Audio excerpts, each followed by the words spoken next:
और गुरु ऐसी चलाओ मेरी कार, जहाँ में बैठा हो शिव सरकार। भोले सी मेरे बाबा, हे गुरु, इस जीवन में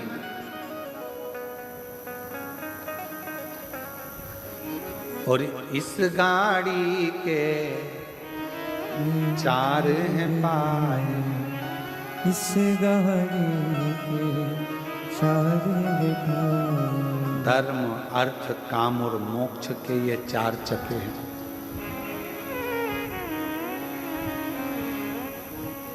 और एक बात और स्मरण में रखो, गुरु को समझना और गुरु को परखना दोनों बड़ा भारी है। दुर्वासा बाबा पहुंच गए द्वारकाधीश के दरवाजे पर, आवाज लगाई, मुझे कोई मेहमान रख लो, मुझे कोई गुरु मेहमान रखो, मुझे अपने घर में अतिथि रखो। सूचना मिली द्वारकाधीश को कि गुरुजी आए, दुर्वासा ऋषि आए, और हमारे द्वारकापुरी में आवाज लगा रहे हैं कि गुरु मनाओ, मेहमान रखो, मेहमान रखो, मेहमान रखो, मुझे अपने घर में कोई मुझे मेहमान बना लो, कोई मुझे अतिथि बना लो, और कोई गुरुजी कोई अपने घर में बुलाने को तैयार नहीं। क्यों? क्योंकि दुर्वासा बाबा को क्रोध बहुत आता था, और क्रोध आता था तो वो श्राप दे देते थे। अब सूचना मिली द्वारकाधीश के पास में कि दुर्वासा ऋषि आए हैं और वो कह रहे हैं कि मेरे को कोई अतिथि रख लो, मेहमान रख लो। द्वारकाधीश राजा भगवान कृष्ण ने हाथ जोड़कर मन में विचार करा, अपनी नगरी में गुरु आया, श्राप देगा तो भी स्वीकार होगा, चलो चलकर बनाते हैं। पहुंचे, प्रणाम किया, हाथ जोड़ा, नमन किया, आप हमारे अतिथि बन जाओ, आप हमारे मेहमान बन जाओ। दुर्वासा जी ने कहा, तुम मुझे मेहमान तो बना रहे हो, पर मेरी बात मानना पड़ेगी, हम तुम्हारी बात मानेंगे, चलो मनो मेहमान। तुम मुझे जानते हो ना, मेरे को क्या पसंद है, क्या हम सब जानते हैं, आप चलो मेहमान बनो। दुर्वासा बाबा मेहमान बन गए। दुर्वासा ऋषि कभी तो रसगुल्ला खाने को मांगे, कभी गुलाब जामुन मांगे। द्वारकाधीश बाबा ने अपनी नगरी में भंडारियों को सूचना कर दी कि जब तक दुर्वासा ऋषि द्वारका में रहें तब तक 56 तरह का भोजन बनाकर तैयार रखना। इसलिए द्वारकापुरी में आज भी 56 तरह का भोजन प्रतिदिन बाबा की उस अविरल धारा में बनता रहता है, और 56 भोग द्वारकानाथ को लगता है। और मैं द्वारकाधीश पुरी के सभी विद्वत ब्राह्मणों के पावन चरणों को नमन करता हूं, उन पुजारियों को नमन करता हूं, उन पंडाओं को नमन करता हूं जो द्वारकाधीश की सेवा में, दाऊ दादा की सेवा में दिन रात लगे रहते हैं, और प्रतिदिन बाबा द्वारकानाथ को 56 भोग लगाते रहते हैं। ऐसे ब्राह्मणों को, ऐसे पंडाओं को, ऐसे द्वारकाधीश के पुजारियों को, ऐसे पंडाओं को नमन कर। अब द्वारकाधीश के पवित्र भूमि पर तो रोज 56 भोग बने। एक दिन दुर्वासा बाबा जिस कुटिया में रहते थे उसमें उन्होंने आग लगा दी। आग लगाने वाला कोई दूसरा नहीं था, दुर्वासा ऋषि ने लगा। पूरे नगरी में बात हो गई, दुर्वासा जी की कुटिया जल गई, कुटिया जल गई। सब ने पानी लाए डाले, द्वारकाधीश आकर खड़े हो गए। भगवान द्वारकानाथ ने कहा, आग कैसे लगी? सब आग बुझाने में लगे थे। दुर्वासा ऋषि पीछे से आके थपथपाकर पीठ को बोले, मैंने लगाई। द्वारकानाथ बोले, आपके घर में आपने ही आग लगा दी? तो कहा, मेरी मर्जी, मैं तो मेहमान हूं, आग भी लगा सकता हूं। द्वारकानाथ ने सोचा, ठीक है, जो हरी इच्छा। अब उधर तो झुपड़िया जल रही थी, और द्वारकानाथ से दुर्वासा ऋषि ने कह दिया कि मुझे खीर खाना है, अभी की अभी बुढ़ी। खीर लेने के लिए आवाज लगाई द्वारकानाथ ने, रुक्मणी जी खीर लेकर आई। रुक्मणी जी ने खीर द्वारकानाथ को दी, द्वारकानाथ ने खीर दुर्वासा ऋषि को दी। दुर्वासा बाबा ने खीर आधी खाई, और आधी खाकर भगवान कृष्ण के ऊपर फेंक दिया कटोरा।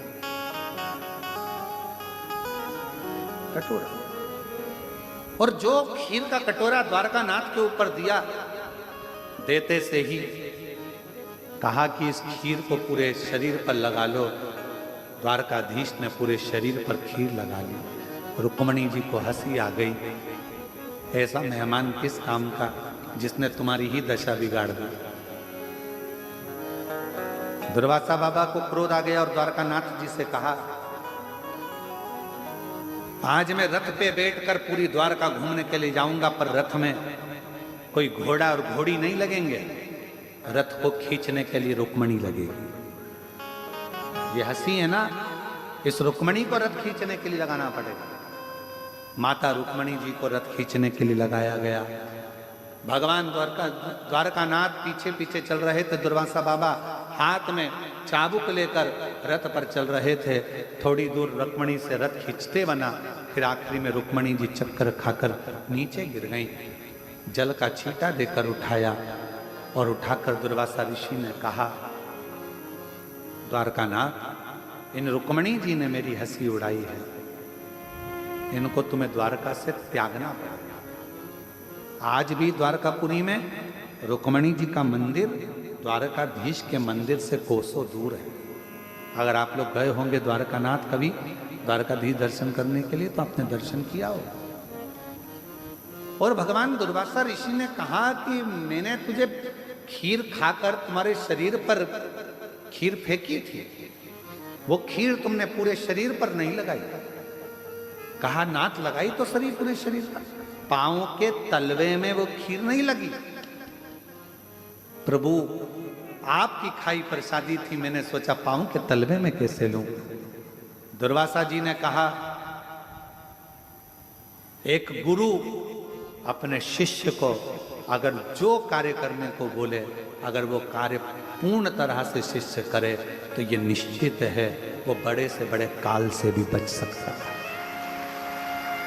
और द्वारकानाथ, आपने अपने गुरु का कहना ना माना, शरीर पर खीर तो लगाई पर पांव के तलवे को छोड़ दिया, इसलिए तुम्हारे प्राण छूटेंगे तो पांव के तलवे से छूटेंगे।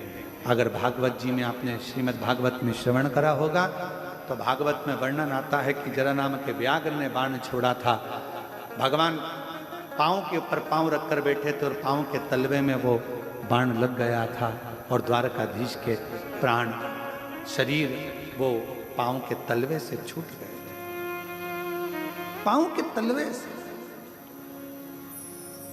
भगवान दुर्वासा ऋषि ने कहा कि मैंने तो तुमको ये एक कवच दिया था, और गुरु कभी भी दुनिया की दृष्टि में भले लोगों को लगे कि गुरुजी ने अपना शाल दे दिया, गुरुजी ने अपना सामान दे दिया, गुरुजी ने बेलपत्र दे दी, गुरुजी ने ये दे दिया, ना ना, बिना मांगे द्वारकाधीश बाबा को मांगना नहीं पड़ा। दुर्वासा बाबा से बिना मांगे ही खीर फेंक दी थी, कवच दे दिया था। गुरु से मांगना ना पड़े और गुरु हृदय से अगर कृपा की दृष्टि ही कर दे, मुस्कुरा आनंद के साथ एक बार गुरु अगर देख ही ले, तो समझ लो कि जिंदगी सवर जाए, जिंदगी सवर। अब यहां तो मांगा नहीं गया है, खीर फेंकी गई है शरीर। कई लोग कहने ये शाल तो इतना 50 रुपए का होगा, 200 रुपए का होगा। भगवान देवादिदेव महादेव की कोई निंदा करे, कोई अपशब्द बोले, कोई गुरु की निंदा करे, कोई अपशब्द बोले, अपना मन पक्का रखना, मेरा गुरु और मेरा शिव कभी भी दूसरे का बुरा नहीं कर सकता। ये मेरा दिल और मेरा विश्वास और मेरा मन।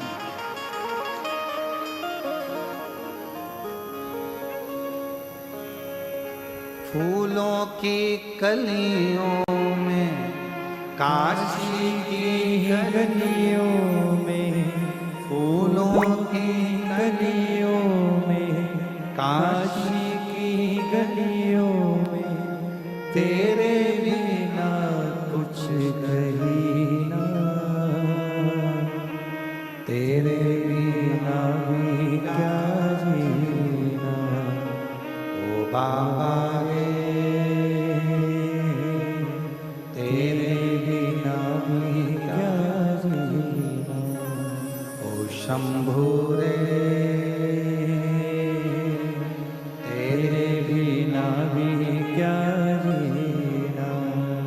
फूलों की कलियों में, काशी की गलियों में, फूलों गलियों में, काशी की गलियों में, तेरे बिना कुछ कहीं ना,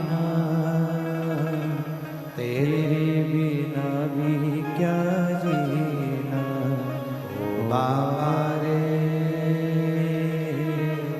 तेरे बिना भी क्या जीना ओ गुरुदेव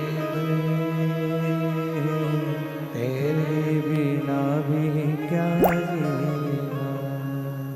अपने जीवन को श्रेष्ठ करो। और गुरु दुर्वासा बाबा ने जैसे खीर दी, शरीर पर लगाई, खीर दुनिया की दृष्टि में खीर थी, केवल दुनिया की दृष्टि में वो खीर है।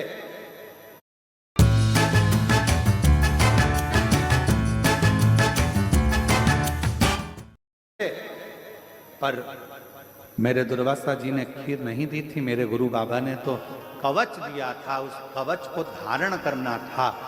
और गुरु अगर कोई चीज दे दे तो समझ लेना कि वो करोड़ों की है, वो कवच के रूप में हमारी जिंदगी में कहीं ना कहीं हमको बचा ले, ऐसे देता ही है।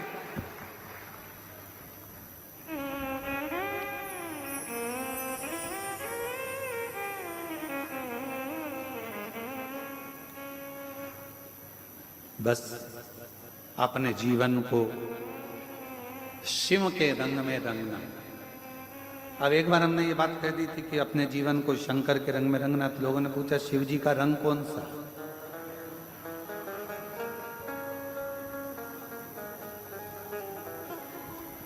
शिव जी का रंग कौन सा? अच्छा जाने तो पानी का रंग कौन सा होता है? पानी का कोई रंग होता है? जम के तो बोलो जरा। नहीं। शिव जी को चढ़ता क्या है? जल। जल का रंग नहीं होता, शिव का कोई रंग नहीं है। जो जिस रंग में रंगना हो उस रंग में शंकर को रंग सकता है। जल को लाल कलर डाल दो लाल हो जाएगा, पीला डाल दो पीला हो जाएगा, काला डाल दो काला हो जाएगा, हरा डाला हरा हो जाएगा, गुलाबी डाला गुलाबी हो जाएगा। तुम जिस रंग में रंगोगे उसको वो रंग। जल और देव अधिदेव महादेव ऐसा ही ऐसा। एक छोटा सा गरीब, कितना सुंदर व्याख्यान आया। कड़प भील रहता वन में, लोगों को शिव जी की आराधना करना देखा, उसने भी सेवा करना चालू करी। मुंह में पानी भर लिया क्योंकि लोटा नहीं था जल चढ़ाने, लोटा नहीं था।